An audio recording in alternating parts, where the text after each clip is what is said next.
Pemerintah yang awalnya berencana membentuk tim pencari fakta dalam demo ricuh Agustus lalu akhirnya memilih untuk mendorong tim independen pencari fakta yang telah dibentuk oleh 6 lembaga hak asasi manusia, yakni ada Komnas HAM, Komnas Perempuan, KPAI, Ombudsman, Komisi Nasional Disabilitas, dan juga LPSK. Lalu pertanyaan selanjutnya, akankah tim independen pencari fakta ini berhasil menemukan kebenaran dalam rangkaian demo menolak tunjangan DPR Agustus lalu? Lalu bagaimana pula dorongan yang harus diberikan oleh pemerintah? Kita bahas soal ini bersama dengan sejumlah narasumber yang sudah hadir melalui sambungan daring. Ada anggota Komnas HAM, Pak Abdul Haris Mendawai, kemudian ada anggota Kompolnas Yusuf Warshim, kemudian ada Koordinator Perhimpunan Bantuan Hukum dan Hak Asasi Manusia Indonesia PBHI, Julius Ibrani.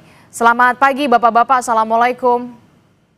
Selamat pagi, Disti. Assalamualaikum. Ya, kita tahu, Assalamualaikum. Waalaikumsalam warahmatullahi wabarakatuh. Kita tahu pemerintah akhirnya mendorong 6 lembaga negara hak asasi manusia untuk membentuk tim pencari fakta begitu ya. Saya mau ke Bang Julius dulu. Bang Julius, merespon hal ini bagaimana pendapat Anda? Perlukah kemudian pemerintah juga punya peran di sini? Tidak hanya 6 lembaga negara HAM saja, lembaga negara HAM saja.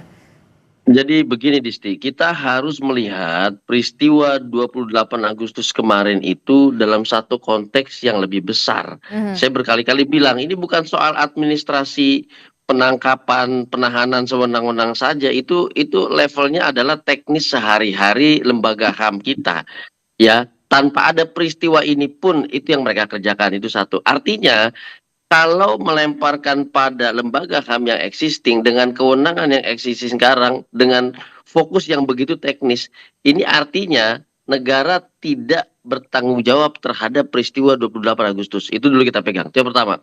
Yang kedua adalah fokus dari peristiwa 28 Agustus adalah dugaan keterlibatan tentara melalui operasi intelijen sehingga menyebabkan kericuhan, pembakaran, meninggalnya 10 orang warga sipil dan lain-lainnya yang dimensinya bukan dimensi sehari-hari yang dikerjakan oleh lembaga HAM tadi.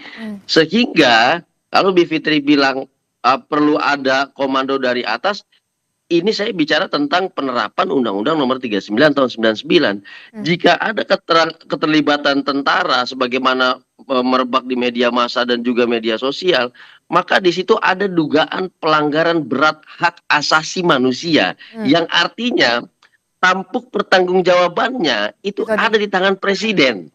Di situ. Jadi bukan di lembaga-lembaga yang pengawasan teknis seperti itu pertanggungjawaban langsung presiden. Cuma pada akhirnya kami membaca begini Disti.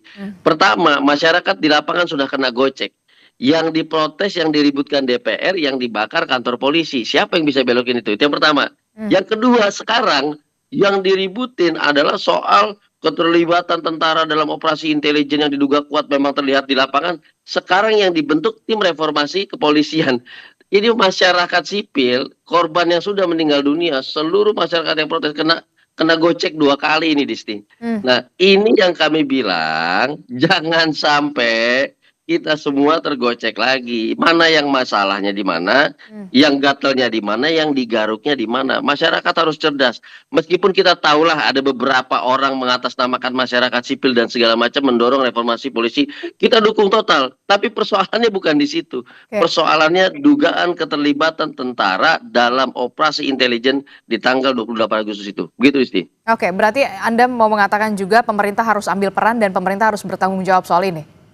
Betul, pertanggungjawaban justru ada di pemerintah, ditampuk kekuasaan tertinggi untuk menetapkan betulkah terjadi pelanggaran berat hak asasi manusia atau tidak. Dan itu tidak bisa berhenti di level lembaga HAM tadi, Disti. Nggak bisa. Oke, saya ingin ke Komnas HAM. Komnas HAM sejauh ini sudah ada koordinasi atau pemerintah sendiri sudah melakukan komunikasi terhadap Komnas HAM yang merupakan salah satu lembaga negara HAM yang kemudian juga bisa membentuk tim pencari fakta soal kerusuhan atau kericuhan di bulan Agustus lalu. Ya baik, makasih. Jadi untuk pembentukan tim independen pencari fakta ini sepenuhnya inisiatif dari LNHAM ya.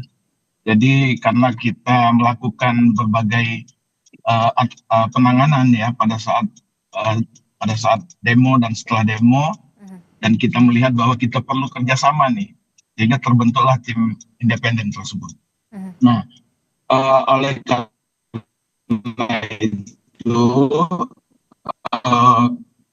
memang sebelumnya sudah ada usulan ya dari masyarakat untuk dibentuk TGPF ini, tetapi inisiatif untuk membentuk tim independen ini sebenarnya datang lebih awal. Jadi bukan karena ada usulan dari masyarakat terus kemudian LNHAM membentuk, bukan seperti itu. Jadi kami sudah punya inisiatif lebih dulu, kemudian baru LNHAM ini kami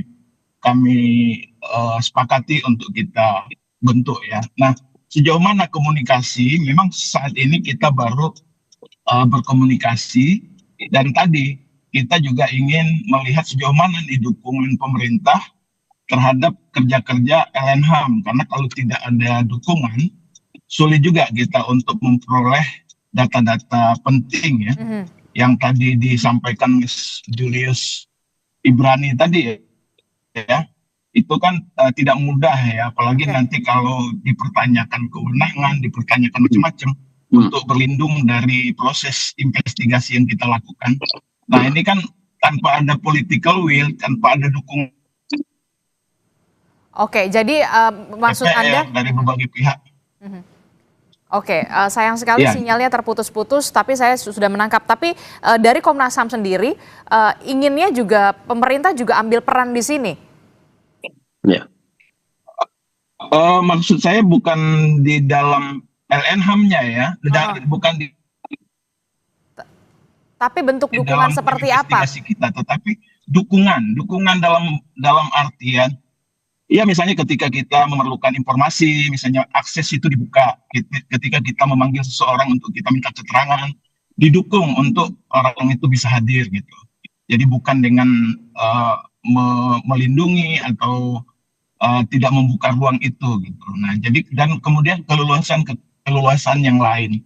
Jadi support itu yang saya kira penting untuk kita peroleh, agar yang harapan masyarakat tadi bahwa kita bisa melihat pola-pola apa saja yang terjadi, misalnya seperti yang tadi disimpulkan Mas Julius ya, ini kan masih sangat istilahnya itu di publik sendiri itu kan data-datanya masih sangat terbatas. Nah, itu tentunya kita perlu buka lebih lanjut. Jadi Oke, jadi Komnas HAM dan juga bersama dengan lembaga negara hak asasi manusia perlu dukungan juga dengan pemerintah begitu soal keterbukaan akses begitu ya, mulai dari data yang kemudian ingin diperoleh oleh lembaga negara HAM, termasuk juga soal pemanggilan begitu ya yang pejabat-pejabat yang dimungkinkan. Nah, bagaimana Bang Jul, mungkinkah akan ada dukungan ini kalau menurut Anda? Nah, ini yang kami katakan, ada dua pihak yang berbicara dengan konteks dan kesimpulan yang berbeda. Pertama, Presiden Prabowo Subianto mengatakan akan mencari kebenaran dengan membentuk tim investigasi yang independen. Lalu kemarin kita mendengarkan Prof. Yusril bicara hal yang berbeda. Tadi saya katakan mana yang lebih kita percaya, ya tentu yang diucapkan Presiden. Presiden mengucapkan dalam satu forum pertanggungjawaban negara yang diwakili oleh eksekutif dan tegas menyatakan membentuk tim investigasi independen untuk mengetahui kekericuan. Sedangkan Yusril bicara dalam konteks doorstep dengan memaknai sendiri yang tidak bisa menggantikan atau mewakili presiden, kecuali wakil presiden yang menerjemahkan itu bisa. Nah, makanya kami tetap menagih, kalau masalah ini tidak ada di tangan presiden, maka saya katakan tidak akan pernah selesai informasi yang benar tentang 28 Agustus. Dan yang lebih bahaya sebetulnya di sini adalah kalau ini tidak pernah diselesaikan di level presiden, kemarin 28 Agustus terjadi, Oktober nanti bisa terjadi lagi, jangan lupa, November, Desember juga bisa terjadi lagi. Perhitungan nasib buruh tentang haknya UMR-nya segala macam di Desember, Januari akan terjadi lagi. Nggak akan ada henti-hentinya, itu yang jadi masalah di sini. Oke. Saya ke Pak Yusuf Warshim dari Kompolnas dulu. Dari Kompolnas sendiri memandang ini seperti apa begitu ya kan, lembaga negara HAM ini memang sudah membentuk tim independen begitu ya pencari fakta yang tadi disebutkan oleh Komnas HAM sendiri butuh dukungan supaya bisa ada keterbukaan akses soal data termasuk juga soal pemanggilan khususnya mungkin polisi-polisi yang mungkin jabatannya prominent untuk nanti kalau ada pemanggilan soal itu. Bagaimana Kompolnas melihat ini?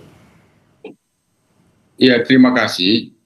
Pertama, tentu Kompolnas tidak dalam kapasitas untuk bisa secara kelembagaan memberikan masukan kepada Presiden dibentuknya tim pencari fakta atau tidak. Itu hanya tentu kami sebagai lembaga negara yang berkedudukan di bawah Presiden dan bertanggung jawab kepada Presiden, tentu apabila yang ada kehendak daripada Presiden untuk membentuk apapun, yaitu tentu kami sami'na wa ta'na. Yang kedua, Kompolnas sendiri terkait dengan peristiwa yang itu merupakan penyampaian pendapat di muka umum dari tanggal 25, kemudian tanggal 30, ada yang tanggal 1 September juga, kami sendiri terus mengawasi kinerja kepolisian di dalam proses penegakan hukum, karena ada proses penangkapan 1x24 jam pada beberapa waktu lalu yang kemudian dilepaskan, dan proses selanjutnya ada yang tidak dilepaskan dalam proses hukum, ada yang tahanan rumah, ada yang memang tidak ditahan tapi terus diproses. Ini yang kami terus awasi, karena bagaimanapun Komnas HAM sendiri mencatat ada korban yang meninggal dunia itu 10. Betul. Apakah itu korban langsung daripada kerusuhan atau ada kaitannya dengan SOP yang itu tidak sesuai dilakukan oleh petugas, ini kami terus awasi. Nah, kami dalam memantau ini memang sudah melihat Lembaga Nasional HAM telah bekerja, karena jejak-jejaknya sudah ada, di mana kami memantau di 10 korban yang itu didaftarkan meninggal dunia, jejak-jejak Lembaga Nasional HAM ini sudah terlihat melakukan penyelidikan secara independen yang tentu ini kita apresiasi. Dan ini juga sebenarnya wujud daripada pertanggungjawaban negara, karena kan lembaga negara. Hanya kami dari Kompolnas di dalam mengawasi secara fungsional kinerja kepolisian ini memang telah mendapatkan fakta-fakta di lapangan, ada kegiatan unjuk rasa yang dilakukan massa organik. Nah, kegiatan unjuk rasa ini sebenarnya kami tarik dari 1 tahun dari periode awal Presiden Prabowo 20 Oktober 2024. Oke, massa organik maksudnya apa, Pak Yusuf? Sampai kemudian ada unjuk rasa besar itu di Pati. Nah, kerusuhan itu sudah ada di Pati. Jadi kegiatan kerusuhan itu sudah ada di Pati. Jadi di Pati itu unjuk rasa tanggal 13 Agustus 2025 itu ada 2 kelompok. Ada kelompok massa organik. Massa organik itu di dalam kendali koordinasi yang baik oleh pihak kepolisian, tapi ada kelompok yang itu tidak organik, begitu saja melakukan kerusuhan. Hanya memang ini sudah ditangkap pada waktu itu 22 orang, kemudian ada diproses hukum selanjutnya 7 orang yang itu ditetapkan tersangka, ini masih berproses. Tapi tentu karena Pati situasinya pada saat ini sedang ada pansus DPRD yang bekerja, tentu kepolisian mengikuti dinamika itu, memastikan seiring pansus bekerja, kondisivitas Kamtibmas tetap terjaga. Oleh karena itu, ini yang terus kami pantau. Nah, jadi sesungguhnya kerusuhan itu sudah ada di dalam unjuk rasa Pati. Nah, kemudian secara nasional kegiatan unjuk rasa yang bermula dari isu kenaikan yang ada di DPR, itu tanggal 25 Agustus, tapi memang isunya kan DPR, tadi memang sepakat itu. Kita mendapatkan fakta di lapangan, isunya DPR, tapi yang dirusak itu bukan soal isu DPR, fasilitas negara lain, fasilitas umum. Nah, itu yang menjadi pertanyaan-pertanyaan kita, yang itu kita temukan fakta kelompok yang bukan massa organik. Nah, sementara ini kami melihat kelompok massa yang bukan organik melakukan anarkisme dan kerusuhan ini memang ada pengaruh daripada media sosial. Ya mungkin saja yang disebut dalang itu ada di dalam media sosial atau yang sifatnya konvensional. Tapi secara umum kami sementara ini masih mengkaji, menganalisis. Ini kan potret kegiatan unjuk rasa pada saat ini itu sudah berbeda. Masa kami tahun 98 itu sudah berbeda sekali. Bagaimana kendali masanya sudah berbeda. Bagaimana sistem korlapnya itu sudah berbeda. Korlap yang paling utama sekarang ini kan flyer yang ada di media sosial. Itu yang disampaikan, sehingga apakah ini bisa dipastikan sampai di lapangan itu mereka massa organik atau tidak, ini tentu sudah berbeda. Memang tentu kaitannya dengan yang kami lakukan, kami rekomendasinya kan langsung kepada kepolisian untuk dilakukan penyesuaian situasi yang telah berubah. Bagaimana kegiatan unjuk rasa itu dilakukan, sehingga pola pengamanan yang disebut kuning, hijau, merah itu harus dilakukan adaptasi kekinian pada saat ini. Itu. Oke, poin-poin yang direkomendasikan tadi Anda sebutkan, ada beberapa poin yang penting, yang krusial menurut Anda yang sudah direkomendasikan ke kepolisian? Ya, sementara ini kan ini masih sifatnya draft rekomendasi. Kami sendiri kan terus memantau yang dilakukan oleh 6 lembaga nasional HAM. Tentu barangkali nanti kita tidak tahu juga setelah ada hasil final daripada LNHAM, kemudian nanti bagaimana hasilnya, diperlukan apa yang dimaksud oleh Mas Julius ini kan itu bisa saja terjadi. Artinya kami Kompolnas saat ini terus memantau perkembangan. Apabila memang Presiden punya kehendak sebagaimana yang dimaksud oleh Mas Julius, ya kami tentu sami'na wa ta'na. Tapi sekali lagi kami terus memastikan kinerja yang saat ini ada proses penegakan hukum yang dilakukan kepolisian, terutama terkait dengan 10 korban yang meninggal dunia, itu yang prioritas kami awasi. Oke, karena memang faktanya adalah ada 10 orang meninggal dunia begitu ya, dan terkait dengan orang hilang ini juga kan jadi sorotan juga setelah kemarin polisi sudah menampilkan ada 2 ya yang sudah ditemukan ya dari 4 laporan. Nah, polisi berhasil menemukan 2 dari 4 orang yang sebelumnya dinyatakan hilang. Nah, ternyata ini kalau kita lihat mereka berada di daerah lain dan melakukan profesi lain. Nah, apakah ini ada kesalahan dari penghimpunan data di lapangan soal orang hilang atau seperti apa Kompolnas melihat ini? Ya, kemarin itu kan disebut 3, maka tentu kami mendorong itu harus dicari. Nah, sekarang sudah ada yang diketemukan, apakah memang disebut hilang murni atau bukan. Oleh karena itu, kami mendorong pihak kepolisian untuk mendalami secara serius, luas, mendalam, apa sesungguhnya, apakah memang benar murni hilang atau bukan. Untuk sementara. Yang kedua tentu terkait dengan data harus terus dilakukan update. Nah, jangan-jangan memang tidak hilang atau ada lain lagi. Ini sedang kami dorong pendalaman lebih lanjut. Kami terus monitor bagaimana proses pencarian yang disebut hilang itu pada saat ini, apakah akan ada bertambah atau tidak. Oke, nanti juga kita akan silakan Bang Julius. Saya tambahkan sedikit. Kalau kami di lapangan bacanya tidak senormatif itu dan tidak sesederhana itu. Ada pertanyaan besar, mengapa orang-orang yang jauh dari Jakarta datang untuk melakukan aksi ke Jakarta? Siapa yang ngongkosin, siapa yang ngundang, siapa yang koordinir? Oke. Satu. Yang kedua, ketika terjadi kericuhan, banyak orang yang kita duga hilang dan ternyata memang bukan orang Jakarta, sudah pasti hilang itu, gitu ya.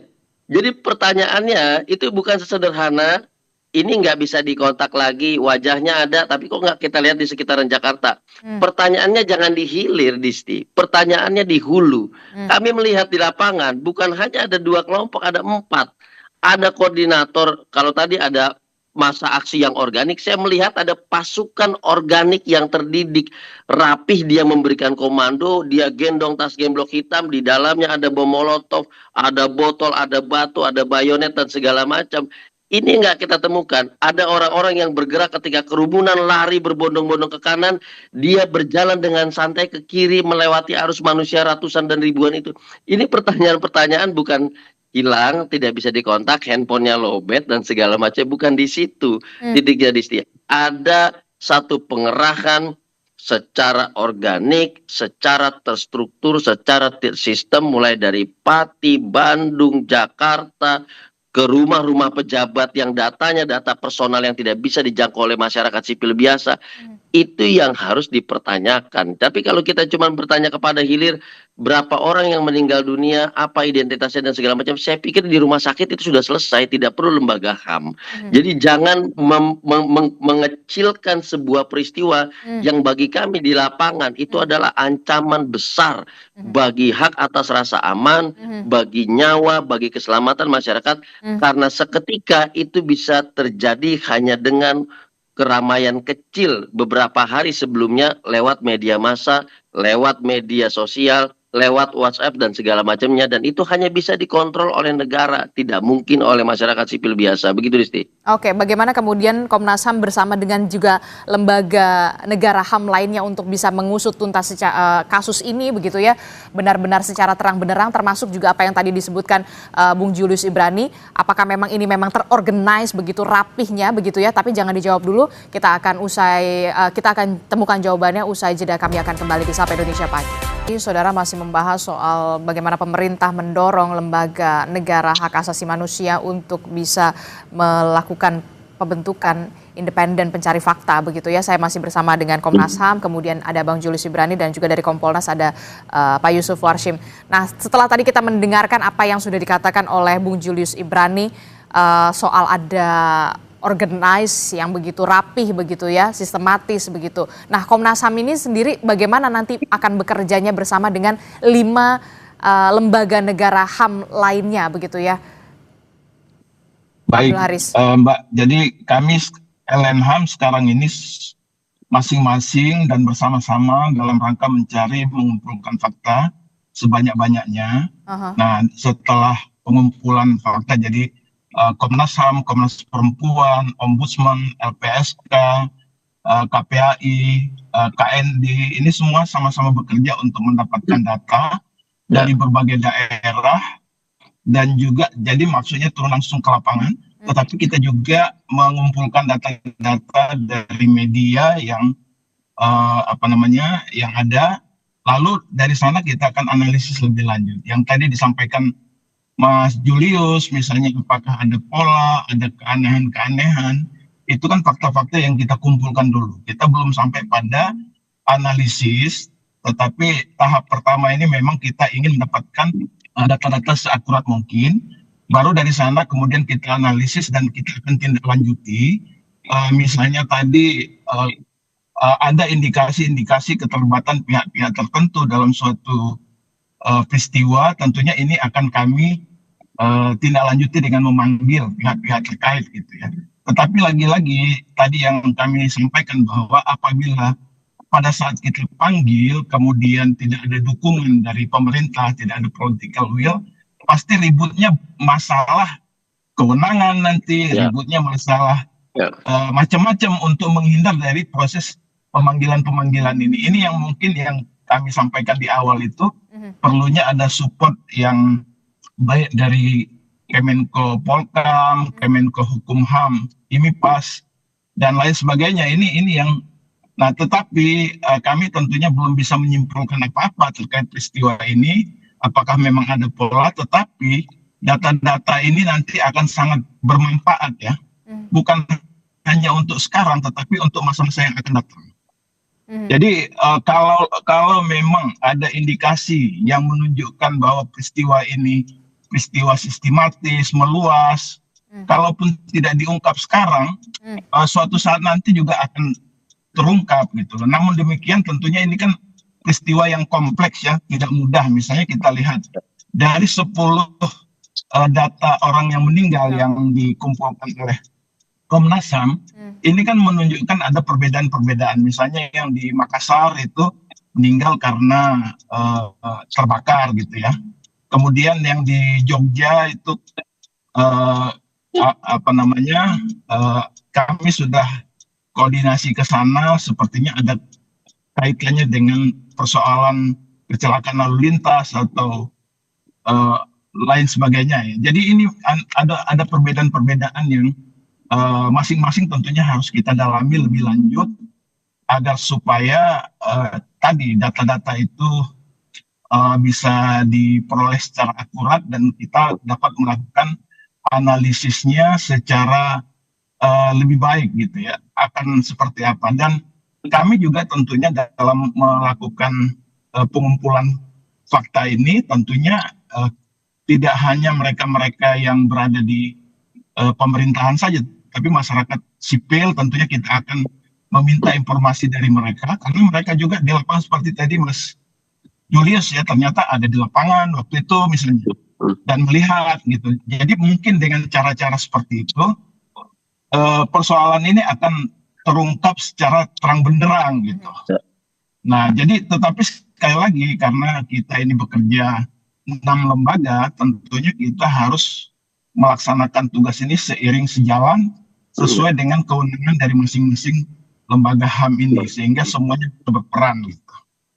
Itu Mbak, mungkin dari saya.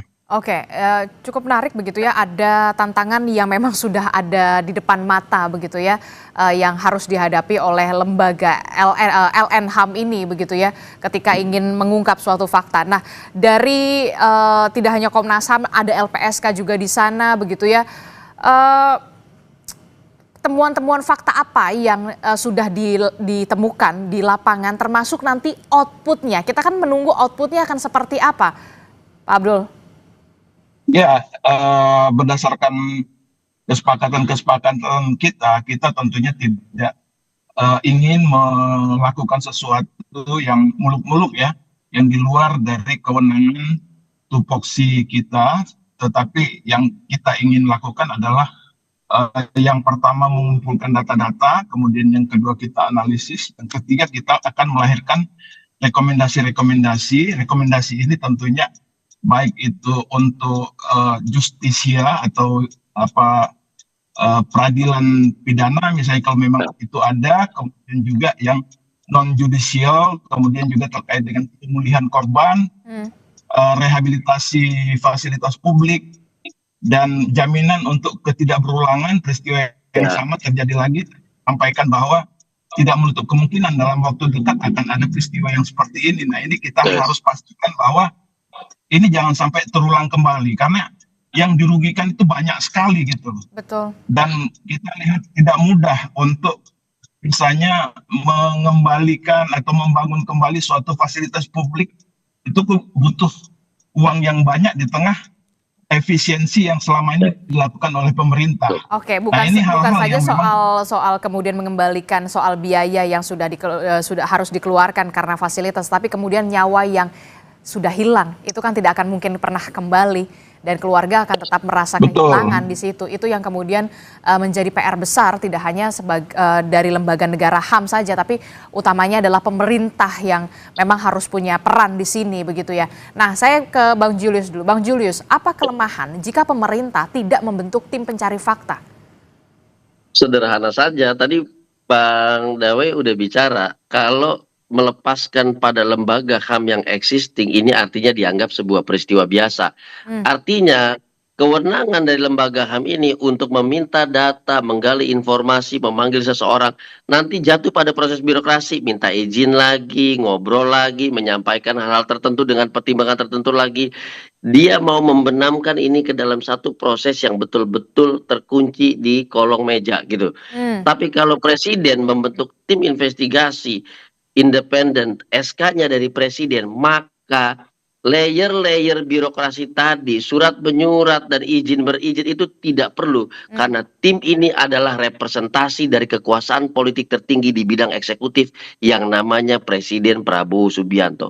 Titik, semua masalah selesai sampai di situ. Jadi dia bisa fokus menggali fakta, memanggil orang, mencari saksi dan segala macamnya. Kewenangan itu penuh. Yang ujungnya, tadi saya kutip lagi yang disampaikan oleh Bang Dawai, political will. Nah, political will itu nggak ada di lembaga HAM ini dan tidak boleh ada. Politisasi tidak boleh ada di lembaga HAM ini. Political will hanya ada di tangan Presiden Prabowo Subianto yang kemudian menentukan betulkah terjadi pelanggaran berat hak asasi manusia akibat dugaan terjadinya keterlibatan tentara di situ, dan maka perlukah dia memerintahkan kepada Jaksa Agung menindaklanjuti hasil penyelidikan dari lembaga HAM menuju penuntutan di pengadilan HAM. Itu yang harusnya ada di tampuk presiden, bukan di lembaga HAM, Disti. Oke, jadi tetap harus ada political will yang nyata di sana supaya kemudian pintu-pintu yang birokrasi itu bisa terbuka secara lebar dan itu memudahkan untuk bisa menemukan fakta yang sebenarnya dan juga bagaimana solusi yang harus dilakukan. Begitu ya, Bung Julius Ibrani? Betul sekali, Disti. Betul. Oke, saya ke Pak Yusuf Warshim. Pak Yusuf, ini kan kalau kita lihat ya, hampir 1 bulan loh dari demo. Polisi kemudian baru menemukan ada 2 dari 4 orang yang kemudian dilaporkan hilang. Ada yang kemudian mengatakan banyak spekulasi-spekulasi, wah kok ini lambat betul ya. Nah, Kompolnas apa yang bisa didorong? Ya, tadi yang disebutkan oleh Mas Julius tadi ya, yang kaitannya dengan hilang ini, apakah hilang dari Jakarta atau kembali kepada yang memang bukan dari warga, bukan penduduk Jakarta atau warga Jakarta dan sekitarnya, kan ini yang yang perlu dipastikan. Nah, yang kedua terkait dengan informasi peserta hilang. Nah, tentu yang dipastikan yang peserta hilang ini peserta organik penyampaian pendapat di muka umum atau yang terkait dengan kelompok yang melakukan anarkisme, kerusuhan, penjarahan itu. Nah, ini kan proses ini tentu harus sekali lagi ya harus cermat gitu, harus cermat. Nah, harus cermat bahwa memastikan yang dimaksud hilang ini siapa. Nah, untuk itulah dari proses yang sudah terlihat pada saat ini 2 orang ini ditemukan, maka proses ini kita dorong sepenuhnya oleh pihak kepolisian, seiring juga dengan proses hukum yang sedang berjalan, ya, proses berjalan terkait dengan kalau proses penegakan hukum ini kan ada fakta-fakta yang itu terkait dengan delik yang disangkakan. Nah, delik yang disangkakan. Hanya apakah dari proses hukum yang saat ini sudah ada para tersangka di masing-masing wilayah itu akan bisa mengungkap yang disebut dengan aktor intelektualnya, ya tentu ini yang kita dorong fakta-faktanya. Misal kita kembali dulu ke unjuk rasa yang besar itu kan didahului 13 Agustus di Pati. Yang di situ apakah kemudian mungkin polisi bisa mengungkap aktor secara intelektualnya begitu ya? Karena kalau kita lihat dari ininya kita tidak pernah ada pengungkapan sebenarnya aktor intelektualnya ini, mereka diorganisasi secara ini, dananya dari ini. Tidak ada yang jelas begitu, belum ada yang jelas sampai saat ini, belum ada secara terang benderang. Ya, Pak Yusuf. Ya itu tentu kami sebagai pengawas fungsional kinerja kepolisian memastikan proses hukum itu. Misal kita kembali ke kelompok kerusuhan yang ada di Pati itu, sementara tercatat 7 tersangka. Nah, fakta-fakta yang untuk digali, ya, namanya aksi. Nah, tidak mungkin tidak ada korlap. Nah, termasuk aksi unjuk rasa yang organik kan ada korlapnya. Apakah mereka spontan berdiri sendiri-sendiri, membuat aksi sendiri-sendiri? Nah, tentu itu bisa digali fakta-fakta, misalnya melalui terkait dengan penggunaan teknologi informasi, handphonenya bisa diperiksa, lini masa dari handphone itu, dari itu tersangka yang sudah diproses itu diperiksa lini masanya. Sebelum dia melakukan aksi kerusuhan, yang disebut di Pati tanggal 13 Agustus itu, lini masanya ada di mana saja. Ini salah satu hal-hal yang kita telah mendorong kepolisian yang ada di wilayah hukum Polda Jawa Tengah untuk memastikan ini agar proses penggalian fakta-fakta ini membuat terang apabila yang diduga ada aktor intelektualnya itu, ya ini yang kita kawal, ini yang kita awasi. Oke, nah ini yang kemudian juga jadi pertanyaan saya selanjutnya adalah ke Komnas HAM dan juga lembaga negara HAM lainnya, begitu LNHAM lainnya. Pengungkapan fakta kasus demo ricuh ini jangan sampai kemudian hanya sebatas rekomendasi, termasuk formalitas dan tidak pada menyentuh akar masalahnya dan bahkan tidak menyentuh pada solusinya. Apa yang ingin Anda sampaikan dari Komnas HAM? Pak Abdul? Pak Abdul? Oke, tampaknya ada gangguan sinyal. Terakhir saya ke Bang Julius Ibrani. Bang Julius, apa yang ingin Anda sampaikan soal ini? Jangan sampai kemudian ini hanya sebatas formalitas, menganggap ini adalah kejadian hal yang biasa, tidak menyentuh pada akar masalahnya, bahkan tidak sampai ke solusinya. Oke, saya ada pada level yang tertinggi ya untuk menyikapi peristiwa 28 Agustus. Peristiwa ini harus dipandang bukan hanya ancaman terhadap masyarakat sipil, terhadap aktivis, tapi ancaman terhadap negara juga. Di situ ekonomi terancam makin hancur, kepercayaan investasi, kepercayaan bisnis dan segala macam makin hancur karena situasi keamanan yang tidak bisa dikendalikan. Karena situasi keamanan yang diintervensi lewat operasi intelijen yang diduga kuat melibatkan tentara. Dan yang paling terakhir adalah, ini paling penting, karena dugaan-dugaan ini menjadi dugaan, menjadi asumsi dan makin liar karena tidak adanya pertanggungjawaban negara lewat pencarian fakta dan kebenaran untuk disampaikan kepada publik. Apalagi yang terancam nanti, setiap tim, setiap instansi yang langsung bekerja untuk presiden, apakah itu Polri, apakah itu TNI, apakah itu BAIS, apakah itu BIN, ini timbul kepercayaan yang semakin turun karena tidak mampu bekerja sama, tidak mampu menciptakan situasi yang stabil bagi negara. Ujungnya adalah ancaman terhadap kepercayaan masyarakat ke Presiden Prabowo Subianto. Ini yang harus dipikirkan oleh Pak Presiden Prabowo. Jadi selesaikan itu, cari kebenarannya, ungkapkan faktanya, benahi instansinya, termasuk tampuk kepemimpinan tertinggi dari setiap instansi itu. Apakah dia Kapolri, apakah dia Panglima TNI yang baru saja berulang tahun di 5 Agustus kemarin, apakah dia Kabais, apakah dia Kepala BIN. Itu yang paling penting, Distri. Oke, terakhir saya mau ke Komnas HAM. Komnas HAM, apa yang ingin Anda sampaikan, Pak Abdul, terkait dengan pengungkapan fakta kasus demo ricuh ini, jangan sampai kemudian tidak menyentuh pada akar permasalahannya, solusinya, termasuk juga jangan hanya ini sebatas formalitas saja. Apa yang ingin Anda sampaikan? Iya, ya itu yang komitmen kami dari LN-HAM ini. Kami ingin mengungkapkan kasus ini terang-terangnya gitu ya. Kemudian ada rekomendasi yang kami sampaikan. Tadi rekomendasi itu kan ada rekomendasi judicial, ada non judicial.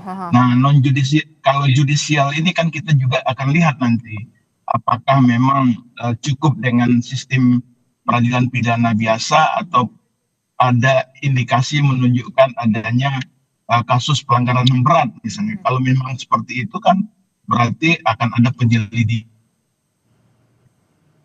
Oke, sayang sekali kita terputus tampaknya gangguan sinyal, tapi kita sudah menangkap apa yang sudah disampaikan oleh anggota Komnas HAM, Pak Abdul Haris Semendawai. Terima kasih atas waktunya, Pak Abdul Haris Semendawai. Kemudian juga saya juga berterima kasih untuk PBHI, Bang Julius Ibrani telah bergabung bersama kami, dan juga dari yang disampaikan di Oke, terima kasih Pak Yusuf Warsim juga dari Kompolnas telah bergabung bersama kami. Sehat selalu Bapak-Bapak. Selamat pagi, Assalamualaikum warahmatullahi wabarakatuh.